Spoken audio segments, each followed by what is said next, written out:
I'm Poppy Drayton, and you're listening to Chris Gordon on Ramblings of a Hellblazer. Okay, so good evening, everyone. Tonight I am honoured to have Poppy Drayton, who plays Amberley in the Shannara Chronicles. So good evening, Poppy. How are you? Very good evening to you. I'm very well, thanks. How are you? I'm great, thank you. It's absolutely brilliant to have you here, and thank you so much for accepting the invite. Thank you very much for inviting me. I'm honoured. Oh, the honour is all mine and all ours from everyone who's Oh. listening. Believe me, you've seen the furore from Twitter.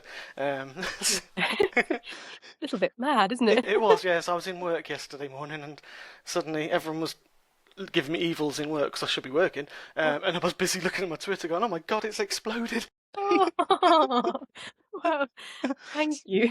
Yeah, when you tweeted it out again, that was it. I think everyone was just my phone kept going off. I was like, "Oh, I'm so sorry." Get back to work. Get back to work. Yep. Cool. So as you know, I've got some questions here anyway to go through. Quite a few of them. Let me just make sure. Yep. Right. So who or what inspired you to become an actress in the first place? Very good question. Well, I travelled a lot when I was a kid, and I think despite all the change and sort of the disruption I had growing up, because we lived in sort of loads of different countries. I mean, we moved on every 2 years until I was about 12 when I came back to England. So I had a lot of change in my life. And I think that drama was the one constant. It was the one thing that was the first thing I'd do whenever I got to a new country. It would be find out what the drama club was, or, get involved with acting classes and do workshops and things. So I always just loved doing it as a kid. And it was the one thing that was sort of like constant thread that ran through my childhood. Oh, cool. Great. Lovely answer. So what role would you kind of aspire to do? Obviously, if you've been in it since you're a little child, what was your aspirational dream? Well, I was actually really lucky because I was able to play one of my dream roles as soon as I left drama school. My first role when I left drama school, I got to play Juliet in Romeo and Juliet. Oh wow. Yeah, it was just a dream. It was open air, so we were, battling against the elements, and it was set in a real castle. So our stage was a sort of beautifully encircled by this glorious castle up in Stafford. And it was wonderful. And you'd start the play and it would be sort of quite light out, and everyone would bring their picnics, and then they'd sort of like gather in the stands. Yeah. And then you'd start the play and it would normally be quite a pleasant like summer's evening. And then as the play got like darker and darker and darker, as Romeo and Juliet does, Yeah. the weather would normally start to turn too. So it would suddenly get really stormy, and then the rain would come. Oh wow. Yeah, we used to pride ourselves on never cancelling a performance. So we would carry on going with just the the heavens sort of raining down on us, and all of us just sort of like, trying to see each other through the like curtain of rain that was between us on the stage. And there was I used to, because for Juliet she's in a slip most of the time, and and there were these benches around the side of the stage. Yeah. By the time I'd have to go and sit on them at various points. And as I would go to sit on them, there'd be huge puddles just in the middle of these benches. And I could hear 1,000 people of this audience, 1,000 full, all go, "Oh!" So I'd sit down, which was wonderfully funny, and I did struggle not to laugh because they were just pitying me so much. Absolutely drenched. That sounds great. It's very atmospheric if the weather actually worked with you. Yeah, it's a bit of pathetic fallacy going. Yeah. Awesome. So is it sort of film and TV, or what is where you want to go, or would you like to do more theatre work, or mix it up? All three. I mean, I honestly can't choose. I get this question a lot, and I think a lot of actors do. And it's so hard. I mean, they're all so different and unique in their own little way, and you sort of fall in love with whichever one you're doing. At least I find I do. Yeah. So when I'm in a play, I go, "Oh my god, I just want to be in plays for the rest of my life," and I just, this is it, and this is wonderful, and this is marvelous. And then you end up getting a film job or a TV job, and then you go, "Oh my god, this is what I wanted to do. This is it. This is wonderful." And so I think keeping it as varied as possible will probably satisfy me the most. But I just, can't help but fall in love with it every time. That's really cool. Did theatre myself when I was younger, and Oh, at yeah. one point I was going to be an actor, but I was Oh, going to go to LAMDA. I was asked to take the entrance exam for LAMDA when I was 17. And I was doing drama for my A levels and stuff. Sorry, so turn it around on me now. Sorry, but no, I was doing drama for my A levels, but I was in Smike because I'd already done Annie, so I was Drake the butler. very nice. And it was right about the time when the X Files came out, so I had everyone laughing in the audience, and it's that feeling, isn't it, when when you can see the work, and because they turned around and it was like I had to say the FBI, so it was like Mr. Warbucks, it's the FBI, and I said it the way it said was so disdainful. Everyone just fell out laughing, but I'd copied it from the X Files from Mulder. Well, there we go. But yeah, I was in Smike, and my parents pulled me out of the musical because it was my A levels, and they thought it was Oh. not the career you want to be going down. Oh. So they pulled me out, and I sat and cried when I watched it. And every time I go to the theatre now, I just sit and dream, and I just fall and picture myself on stage. It's just a beautiful thing There's to always go. time. That's the wonderful thing with acting is that you can join it at any stage. That's So, very true. never too late. Well, if anyone's out there, you guys want me for Shannara, I'm out here. Shameless plug. Yeah, Shameless shameless plug. Yeah, plug. I've got pictures everywhere because when I tweet out my podcast, I can send it usually with a big picture of a plug flashing as a trench coat. Shameless plug. Yeah. Cool. So, what was the most difficult scene for you to film across all of your work that you've done? Gosh. Well, I did a film job before Shannara, directly before, Mm-hmm. um, in which my character is drowned. Right. And so that was really, really tough to film, both emotionally and physically, obviously.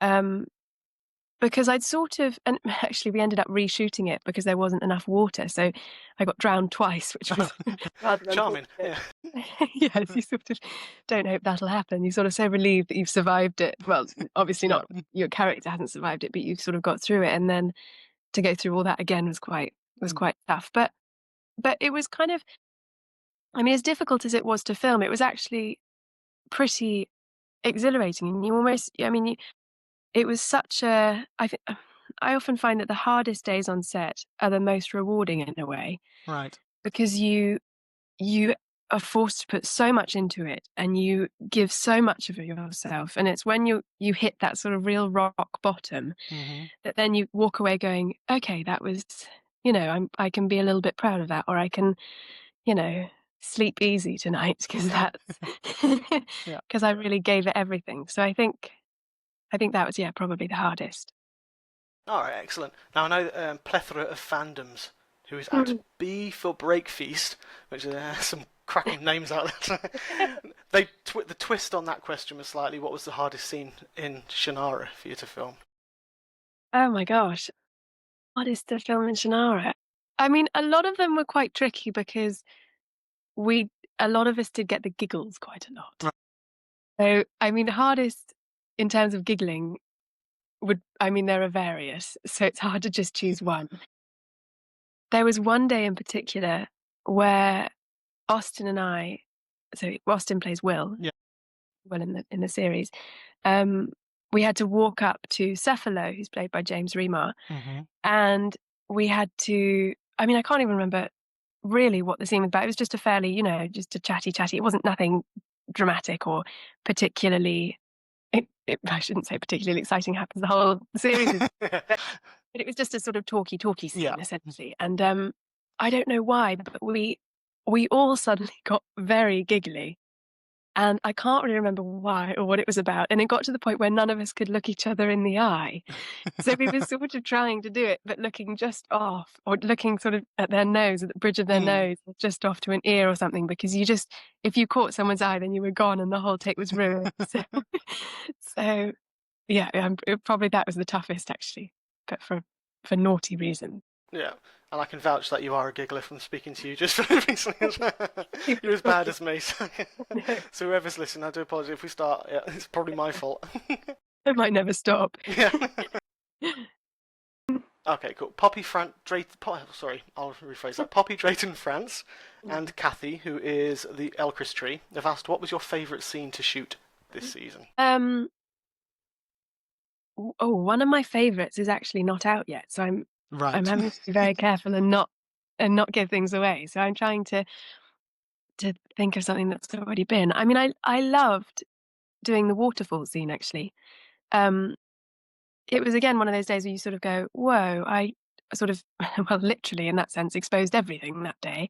Hmm. Um, so and you sort of leave going, "Okay, well, that's it's good that it's done." Yeah. But it was there was something about being just with that cascade of water and in that beautiful setting, and it was just stunning. And New Zealand as well is just the most amazing place to film. So to feel that encompassed and surrounded by nature was a really special day for me. Awesome. That's great. Cool. Okay. So, Greg Gibson. That's a long one.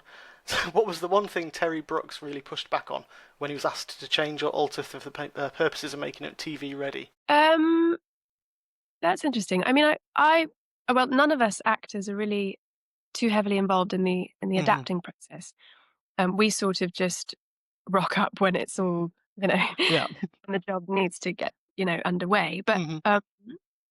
But I mean, Terry's the loveliest and most amazing guy, and he really understood from the offset that the books are never going to go away. They're always going to be there, and people are always going to love them, Yeah. and that's never going to change.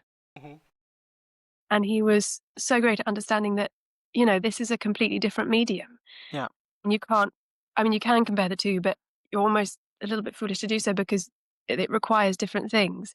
I mean, you wouldn't really dream of watching a film, I mean, a full length novel in film because it would just probably Yeah. drive you mad. I mean, you want, I think an audience for TV and film sort of expects a higher level of drama and excitement Yeah. and that sort of is what you expect, I think. So I think from Terry Brooks's point of view, I think he was really, really accepting of all the changes that they made and understood that they had to adapt it in certain ways to make sure that the viewers enjoyed it and liked it. All right. Cool. No, I do agree with you. Definitely. It's if you did translate a book straight to TV, there's so many. Well, I mean, a book's it's it's You- obviously it's there to be literary descriptive. So you can go in for 5 or 6 pages, can't you? Just describing one tiny little like change of emotion. So Yeah. to try and put that I, into TV, you do need to change some things around to sort yeah. of make it a bit more. I mean, with books, you just have the luxury of time, don't you? You do. The time to just sort of to read it leisurely and to just go at your own pace. Whereas with TV, you just have an hour to impress people, so you sort of have to pack it all in. So Yeah. I hope that the essence of the story, was still present in our series, and then we didn't lose any in the process of doing that adaptation because they are the most fantastic stories. Oh yeah, they definitely are. I'm loving it. I've got to say, I'm on episode 4 at the moment. So so if you spoil anything for episode 5, which everyone else has seen bar me, I'm absolutely loving it myself. It's very much that kind of fantasy sort of. It's something that TV was missing, I think, because you've seen it in film and the cinematography that is in that. Just for a TV show, the cinematography is absolutely outstanding. It's something worthy of the like Lord of the Rings, that kind of Well, it was magnitude of epic. the team that worked on it, um, were the people who did work on Lord of the Rings and The Right. Hobbit and everything. So they're sort of the leaders of their fields, really, which Yeah. is just incredible. And I think that really shows actually when you watch it, hopefully. 'Cause yeah, it was very humbling to work with them all. They're all absolute geniuses. Oh no, that'd be brilliant. That was fantastic. I'm going to move on to some other different questions because I've got some more. I'm going to try and sort of group your Stop. Shannara ones together. Otherwise, it's going to go everywhere. Okay, so Murtor, who's Wade Wilkovich, is there any chance that Eritrea and Amberley will fall in love? Now, this is a theme that you've seen is quite inherent across the questions that have come out. Yeah, I mean, it, it's a funny one, that one. We've got a lot of attention, I think, Eritrea and Amberley. Pardon me, they've, I think they've got quite a few fans for the two of them getting together. I Yes. mean, I suppose I'm just going to have to say that you'll have to wait and see and watch the rest of the series and do an annoying an annoying, mischievous answer like that, but who knows? Yeah, who knows? All right, there you go. Okay, so Leia, who is the real Eliza, sorry, at the real Eliza, she's asked, can you describe Ivana Baquero in 3 words? Oh, um, bright, Hmm. beautiful, and badass. I don't know why they're all bees, but they. That's pretty well done. Cool. And how do you feel about the relationship with Eritrea? Again, that's just a very his themed questions. This is the same from Leia. Yeah. I think they have a really interesting dynamic, actually, the two of them, because when you first, I mean, it's a love story and it's a sort of love triangle from the very start. Hmm. But what's interesting is that it's not the typical love story and it's not the typical, dynamic that you'd expect. I mean, it's Yeah. not always the case that, you know, Eritrea and I are at loggerheads and we're both fighting for will and we're just, horrendously jealous of each other and trying to manipulate the other one. It's not as simple as that. I mean, there's times when Will and Eritrea are closer and I'm left out, and there's times when, you know, Eritrea and I are closer Yeah. and Will is that, which I think is really funny and I really actually personally enjoy, because it's just so funny to see Will completely sort of at a loss, which he is for really. Um, so yeah, I think what's so interesting about the two of their characters actually is that they're so similar, Hmm. really. I mean, they're both so stubborn. They're both very fiery and feisty. Yeah. They're both very brave and very courageous. And, they are, both good people and both good-hearted. Hmm. And I think the real, interesting thing that comes from that is the fact that they are so similar, and yet they've had such completely polar opposite starts in life. I Yeah. mean, one from sort of, the richest of the rich and the other one the poorest of the poor. So it's a really interesting thing to see two girls who are essentially so similar and almost mirroring each other, Hmm. but having had this completely different upbringing and different experience Yeah. brings them to that point where they both need to, galvanize together and try and save the four lands. So yeah, it's a really fascinating one. I could ramble on for hours, but good one. No, that's cool. I say it's definitely visible as well because obviously, as I say, I've only just seen episode 4, and that's where you see them all coming together again, and you can see that different side to Eritrea as well, and Yeah. you're building up now, and that's those relationships and those personalities are really sort of gripping Yeah. even more than they were, and you can it's very fiery when you're both on screen. It's I'll just say for a bloke with my wife sitting in the other room, it's fascinating to see the power and the dynamic of two powerful, strong, beautiful women on the screen together. And it's just really, really good to see, and it comes across so well as well with the characters that you've got. So can't wait to see more of that. I'll be hopefully watching episode 5 soon. So yeah, as we go on with the seasons, it'll be fantastic to see that dynamic and that triangle sort of Yeah. strengthen or weaken depending on how the story's going. Both. True. All right, so Glenn Upton, who is at the Moon Bear on Twitter, asks, "What part of New Zealand did you like the most?" Since we're about there. Gosh. Um, oh my goodness. I mean, we did the majority of our filming around Auckland, Hmm. um, which was wonderful. I mean, even just around Auckland in that sort of relatively small area, they have the most amazing countryside. And they have black sand beaches and they have golden sand beaches and they have pine forests and then they have waterfalls everywhere. And Wow. I know, it's incredible. And so you felt like spoilt really, just in that small little area around Auckland. But it got to the end of filming and I just realized that I like looked at the whole map of New Zealand and I was like, I haven't explored nearly enough of this place before I go.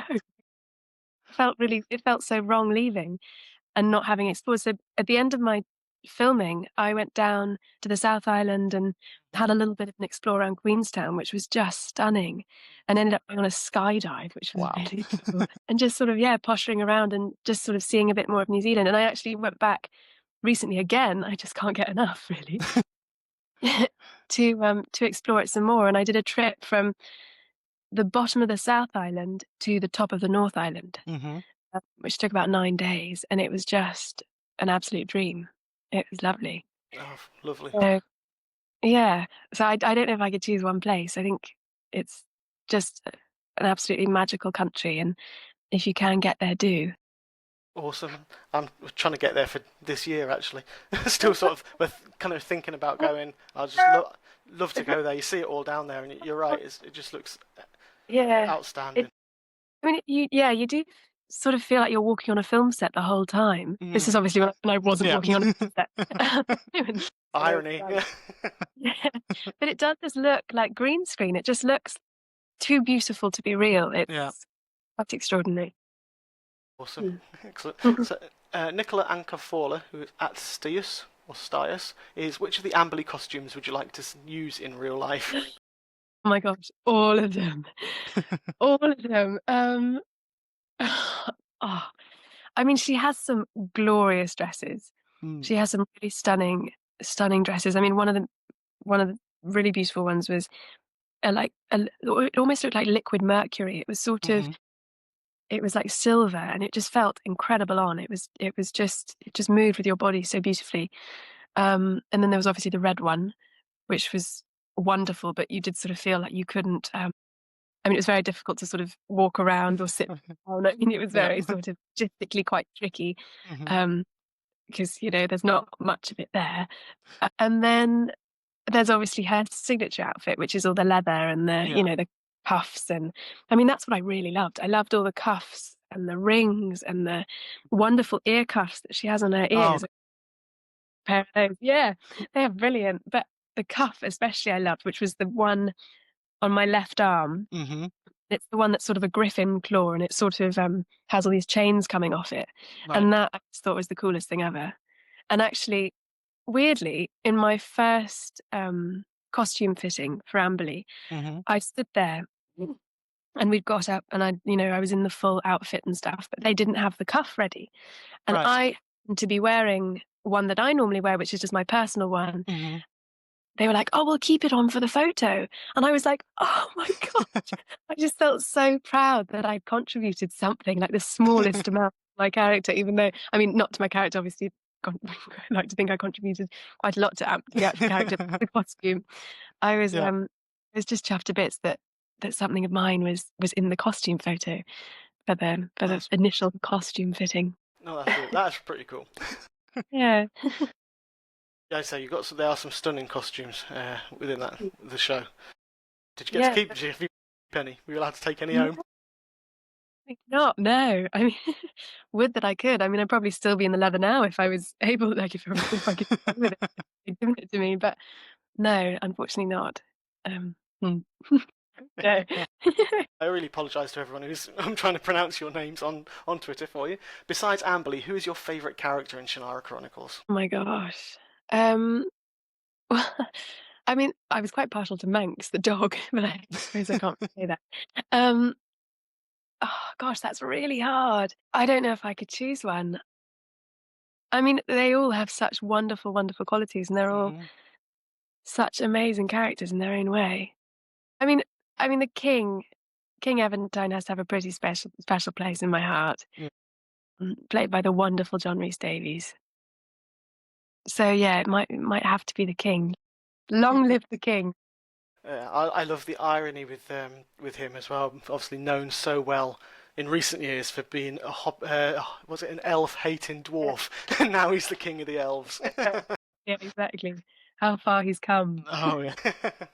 No, he's a fantastic actor. So I've grew up with him in Indiana Jones and many other Yeah. things with Catch the Date. Don't eat the Mm. date. So yeah, seeing him again is a dream as well, Yeah, especially in he's an something. absolute legend. And Yeah, he's amazing. Sorry, you were saying. it's all right. No, it's fine. You talk. It's this is what you're here for. Okay, so Weaker, who's at Amberleaf, has asked, "What was your funniest moment on set?" You've alluded to something quite Oh, earlier. yeah, I have, haven't I? Funniest moment on set. Oh, there's so many. I mean, I'm also thinking about things that I don't want to give away, so I don't want Yeah. to give anything away that's in the future episodes. Because actually, the funniest day for me was in episode 6. Right. So I can't say too much about. Um, You'll have to come back but on the show again and say it.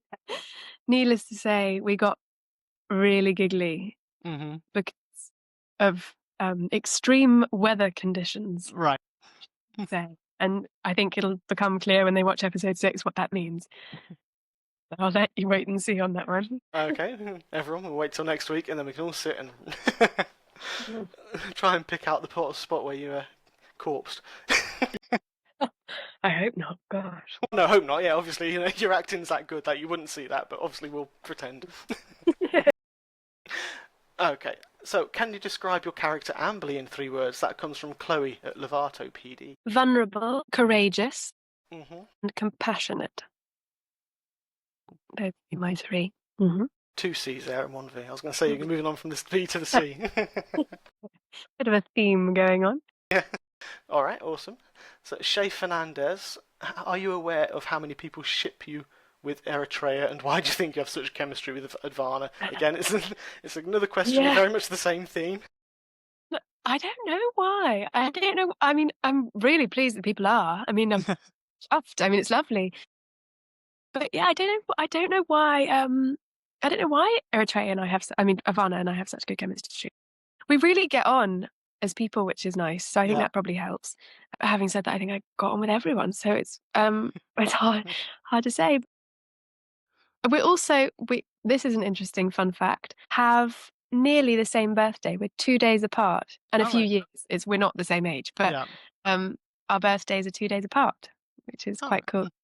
So that's pretty. Maybe that has something to do with it. Something about the same star signs and if you believe in all that. Cool. Oh. Okay, so next one's I've got a few from TJ Kiska. What's it like playing a kick-ass elf? So, yeah, it's just awesome. I mean, it's a bit of a dream, isn't it? I mean, ever since you're a kid, I mean, it certainly was my dream, just to sort of charge around a beautiful country in the countryside, like wielding a sword with elfins on. It's the stuff that you dream about and you don't really believe is happening until you're there in New Zealand doing it, and then you go, oh my gosh, this is just marvelous. Why haven't I been doing this the whole time? So yeah, I mean, it was an absolute dream. Awesome, cool. And his next question, again, what was it like in New Zealand? We've already covered that one before. So how do you compare the book to the TV series? Again, it's a slight variation on what we said about before. Yeah. Yeah, I mean, it's tricky because I almost don't want to compare the two because I like to try and make it your own, make the TV show your own. Yeah, but then having said that, still be true to the essence of the story and the essence of the characters, because that's all you can really hope to do when you take on a character is just portray it as truthfully and honestly as you can, and I hope I did that with Amberley. I mean, she has this wonderful essence of just light and compassion and just a real inner beauty, I think.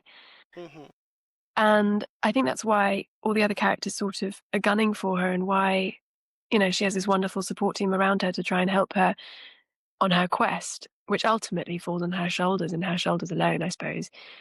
But I think as long as I was able to keep that light inside her, then I'll be really chuffed. I'm not sure if that's answered your question. The question was, what do you think is the difference between the TV and the book? Your answer was far better. We've already touched on that one, so sorry, TJ. I know TJ, so sorry. It's a great expansion of the answer, anyways. It's great. It's great to hear. This is the last one from TJ. What's something you look forward to every time you go on set? Oh my gosh, the people. Without a doubt, the people. I mean, you're working with the most incredible, remarkable, talented cast, but not only that, but working with the most amazing and inspiring and lovely and brilliant crew. So you've got this wonderful, like, culmination of talent and energy and spirit.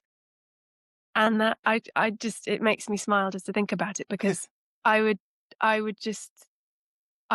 wake up and be so happy to just go and see everyone and to just chat to everyone and to just be around those people, because they were all, I mean, I can't even think of one rotten egg in the whole bunch. They were just all so wonderful and so inspiring. And I just fell in love with everyone. That's Um, really sweet. You can again, it's I think something like that as well helps the show because when you've got a cast and a crew who work so closely together and have that bond that you all sort of become, firm friends on set. Again, it yeah, shines through because the relationship shines through, the friendships shine, everything shines through, and you can yeah. actually translate that even more so onto a film and onto camera, Oh, for people like me and the audience to actually watch. oh, that's lovely. I hope so. Cool. So moving on to Michael Aranda. Is he the guy who's just made you into a light bulb, by the way? I I think can't really think it's him, isn't it? That was I think hilarious. it's pretty good. I wasn't expecting that sort of response. No, I saw Brilliant. the artistic one, then your head stuck on a light bulb. That's pretty cool. Everyone's gone to such amazing lengths. Oh, cool. Yeah, he's asked, did you have a prior interest in fantasy or science fiction, or was Shannara your first real exploration of the genre? Well, Shannara was definitely my first exploration professionally of the genre. Hmm. Um, I'd never done, I hadn't done much action before, and I hadn't done any fantasy. Yeah. So it was my first real, real stab at that. Yeah. Um, but I love fantasy films, and I've always been sort of a fantasy fan. Hmm. Um, and used to watch all the films growing up, and yeah, I mean, I love it. I love magic, and I love mystical and foreign things that Yeah. aren't the norm. I think it's wonderful, and I think it's a playground really for people to be really creative and to just sort of to just go wherever their imagination takes them. And there's no boundaries to it. I think that's one of the most beautiful things is that you can go however far you want to go with it, and you can Hmm. be as outrageous as you want to be, and you can push everything to its limit. And I think that from a creative point of view and from an acting point of view is really exciting. And that's why it was so exciting to be on Shannara, because you could create this world, and you could watch other people and the designers and the visual artists and the makeup artists and the costume designers and everyone just create this wonderful like visionary delight, and then you just got to play inside it, which was just awesome. Yeah. I really envy you on that. Just being in that sort of arena is just sounds absolutely fantastic. Mhm. And cool. He's also asked the TV series make. Oh, this would be good. The TV series is similar to the other one about changing. It's the TV series makes some substantial changes from the book to the way you're portrayed and introduced, or the way we're introduced. Sorry, to Amberley. Were you privy to the discussions about how or why the changes were made? I kind of touched on it before when you said you go up there and do. You're not involved in that sort of a stage. Yeah, not really. I mean, you're in charge of sort of portraying your character as best you can. So I wasn't involved in the sort of process that converted Amberley from the book to Amberley into the series. So I just sort of worked from, you know, from that point, from the scenes that I was given in the script. So in sorry, I've almost lost. It make with the substantial changes from the book to the way we're introduced to Amberley. Were you privy to those Right. discussions about why Well, were with the the gauntlet. introduction to how you were introduced?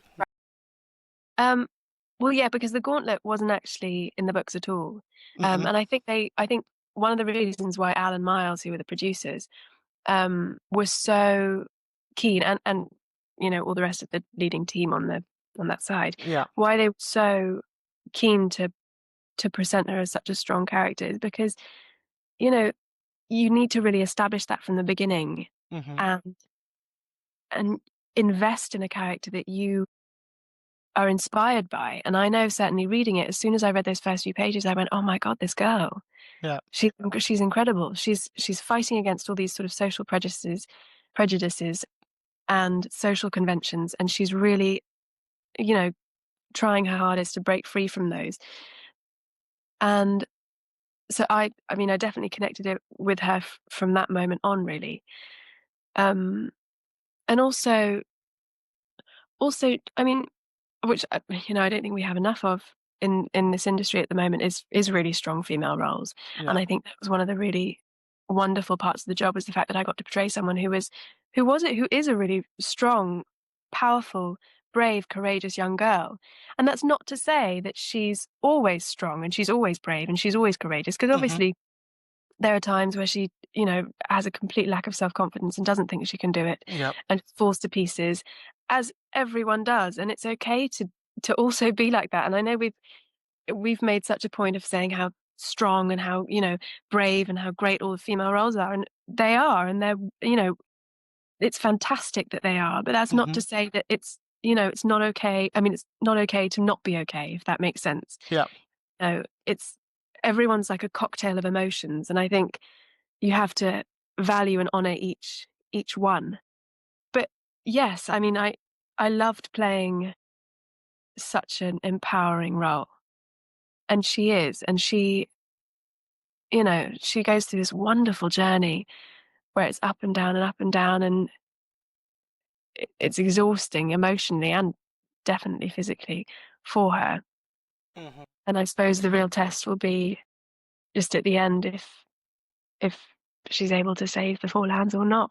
I mean, ultimately, Yep. True. she is strong and brave enough, but I'll have to keep watching to find out. Oh, definitely. Well, that takes you back to one of the words you described your character as well as vulnerability. So that kind of sums up there, because it's okay to be vulnerable. Yeah. It's not bad. I was actually going to mention it's great because I want you see especially with female characters coming out so strong. Yeah, we had Star Wars in December, and I came out and it was like Rey. Whoa, it's really really awesome. And then Yeah. sat down with Shannara, and then you came on doing the gauntlet, and I was like, oh my god, this is Oh, absolutely outstanding. It is really good to see having characters like yourself, not you, mm, as Amberley, written and yeah. portraying Well, such strength and such role models, not for mm, everyone, not just girls and blokes, women, oh, everyone. really. Yeah, I mean, that's one of the things that I mean, I really hope we can get across to young girls and boys and everyone really, Hmm. is that you can do whatever you set your mind to. And you shouldn't feel inferior for any reason, regardless of, sex, gender, sexual orientation, uh, you know, race, color, or creed, anything. Like, you should just stick to your guns and give it what you've got. And I think if we can get that message across, then that would be, well, yeah, wonderful. Oh yeah, definitely, it's coming across that way, because you do try powerful leads in there. You've got Will, the half elf, half human, so he's like kind of the heart, mixed Mm. race. So you've Yeah. got that Sure. really, yeah, you've got the really really strong characters from all that sort of area. So it does portray it really well. Okay, moving on to some from Johann Bjork. These are kind of less Shannara based. Okay. Uh, Johann is at Helmut Schneider, his Twitter handle. Oh, that's again. Did you always wanted to know you wanted to act, which we've kind of covered in the Uh, beginning. yeah, ish. Yeah, kind Ish. of. So, ish. Well, I always enjoyed it, but I didn't always know I would be an actor. Right. And I didn't always, I mean, when I was little, I wanted to be in a circus. Mhm. And I mean, after that, I wanted to be a travel photographer. Okay. Um, and still to this day, actually, I carry a film camera around with me wherever I go. Oh, cool. Um, yeah. And so it wasn't until I decided, I think it was when I was about 17, I thought I'd give drama school a go and I'd apply to Mhm. drama school. And then I didn't think I'd get in. Uh, and didn't really consider it properly as a profession. I mean, I did because I recognized it as a profession. Yeah. I didn't sort of do it as an idea. I just didn't think I was right or I was good enough to do it. So I applied to drama school, not expecting to get in Mhm. anywhere. Right. Um, and then luckily did, and then trained for 3 years in London, and then worked professionally. But I sort of didn't really think it was going to happen until it did, if that makes sense. Yeah, it does. Yeah. That's And great. I suppose it's a lot like life, really. You just sort of, Go with it. eventually find your way. Yeah, go with the Yeah. flow. Go with the flow, and then yeah, it will take you wherever you need to go. Yeah. Kismet is fate. Cool. Hmm. Okay. And the other one from Johan is name some of your favourite artists and musicians. Off the wall Oh, one, Johan. Thanks. okay.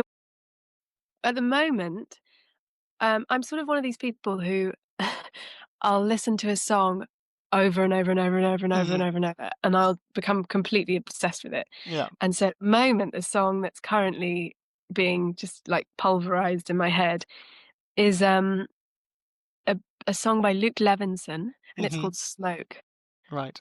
and I love it. And so I'm sort of battering myself with that really. All right. Cool. Um, but yeah, and artist wise, does he mean proper artist? Does I Good. mean it, okay, well photography wise, I love Steve McCurry. Hmm. Um, he's an amazing travel photographer, and I look up to him hugely. I think he's wonderful. Oh, So cool. Steve McCurry. Excellent. Thank you. Okay, and moving on to Kathy. This is the last set of questions. You might be glad to hear. Okay. No, no, please. I'll sit here all night and listen to you. It's fine. Oh Cool. So, what's your favourite food? my gosh. I'm really into. Have you ever had frozen grapes? No. Okay, so this might sound a little weird, but if you put grapes into the freezer, into the Hmm. deep freeze, um, they sort of harden and they become like tiny little balls of sorbet.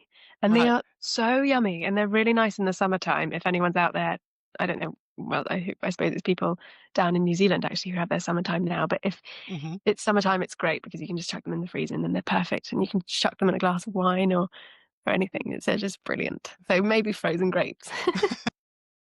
Awesome. I'm going to note that down after this. Really cool. It's like a little chemistry experiment. It's quite bizarre. I don't know why it does it. It's probably all this for the sugars crystallizing, but it's amazing. Yeah. Definitely try I'll definitely give that a go. Thank you. it. Kathy also would like to know if you have an Instagram account. I do, but it's a private one. Sorry, Kathy. I haven't taken the leap yet of going into public Instagram, but who knows? I might take a bit of encouraging, I think, to do that, but you never know. Never say never. Fair enough. Okay, what attracted you to audition for a role in the Shannara Chronicles? Again from Kathy. The script, really. I mean, the script and her journey. I mean, she goes on this, I mean, as I've sort of already said, she goes on this wonderful arc and journey. Hmm. And I was just so excited to to try and play that journey as best I could and to be as true to her as I could, because I think she's the most marvelous, wonderful, brilliant character. Yeah. Um, so yeah, it was probably that, just the amazing story really that got me. Awesome. Yeah, it's quite simple really, I suppose. That's fine. No? That's what drew you in. That's what drew you in. So it's it's kind of what makes you grabs you when you first see it. So that's pretty Mm. cool. She's also asked the last question from Kathy is, have you read the books? I have. I read The Elfstones of Shannara before I mean, I wasn't aware of the books before I got the Hmm. audition. Yeah. And then as soon as I got the audition, I read the script and I looked at the scenes and learnt the scenes obviously. And then after I came out of the audition, I was like, I must read this book. This is the best book ever. So I went away and I got the book. And I was also I was doing a play in Piccadilly Circus at the time and was also packing up my flat. So I Right. was sort of madly running around and trying to sort out Christmas presents and stuff. So it's just that hectic before Christmas time. Yeah. And I also bought the audiobook so that I could listen to it when I wasn't able to read the books. All right. Yeah. So I was sort of any opportunity I could get, my nose was back in that book or my earphones are back in and I was carrying on with the story. Yeah, and yeah, I just fell in love with it, as I think, well, so many people have. That's why he has such a wonderful, huge fan base, because how can you not really fall in love with a story? Oh yeah, exactly. I mean, I've got to say, admit as well, it's one I've picked the book up after I started watching episode one. I went Oh, straight out and got the book because I was like, you oh, know what, this is a story that I've got to see and both read and see as well. Um, wonderful. That's so yeah, brilliant. it's inspired. So yeah, you guys have inspired me to actually go out and read Ah, awesome. read Terry Brooks's books as well. Wonderful. Great. All right, cool. I've got two more, which is from at SD Teen Wolf. He would like to know if there's any. This is things came in late. Any advice for your fans who want to become actors or actresses just like you? My only advice would be to practice and to train Hmm. and to go to classes and to go to workshops and to just watch other actors and actually just watch people. I mean, just be really nosy and Hmm. just watch people and observe people and just have a bit of a play and and try like playing with different things, like try accents and try putting on different walks and Hmm. embodying different people's physicalities, because unless you give it a go and experiment, you never really know what you're capable of. Yeah. So yeah, just sort of, it's a muscle essentially, I think. So just try and exercise it as much as you can. Um, and yeah, and just never lose that sense of play. Um, there's a there's a quote that I love that goes, um, "Look at the world." Oh, I'm going to butcher it. I've just got it wrong. It, it goes, "Seek the wisdom of the ages, but look at the world through the eyes of a child." And it's by Ron Wild, and I just think it's the loveliest quote. And I try every day to do that. It's just to learn as much as I can, but also to just be as open and as wide-eyed as a little child is, because you need both of those things, I think, in life. Oh yeah, So definitely. Children are so innocent, so it's nice to actually go, look at it, look at the world through them, and you never stop learning till the day you die. The day the day you stop learning, it will be the day yeah, you die. You learn something new. yeah, Totally agree with that. Just open your eyes keep and that just, sense of wonder.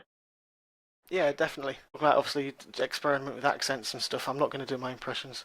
If you listen to my other podcast, I'm not going to do it on air. I've done them before.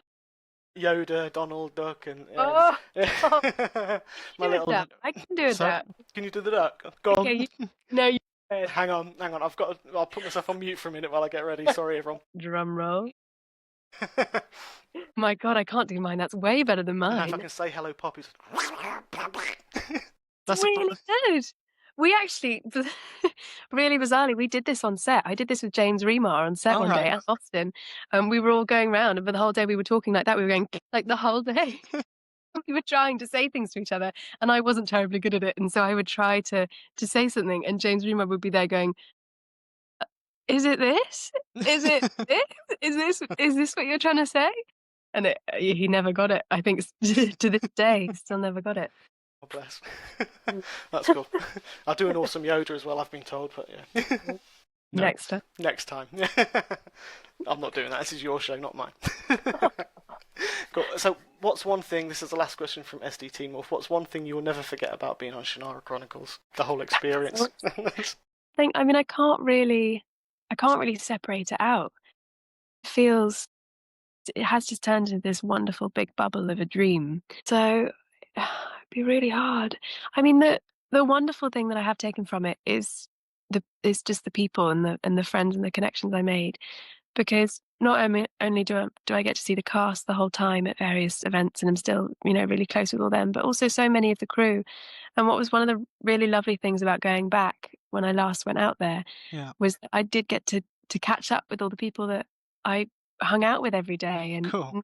got to know. And so that was a real joy, because yeah, because it's amazing how much influence and how much people can impact your life in Yeah. such relatively short amount of time. I mean, I was only there for 6 months, which I suppose in a lifetime isn't that very long, but Mm. it's amazing how many people can really touch your heart in that time. Cool. Mm. Well, yeah. 6 months not a long time, but when you're such focused and you've got long day, you're working so closely. Yeah, I think that's why it kind of helps. yeah, So yeah. definitely. I mean, it's sort of there's a real like almost like an army mentality. We're all Hmm. in, you All in it know, together. Yeah. yeah, exactly.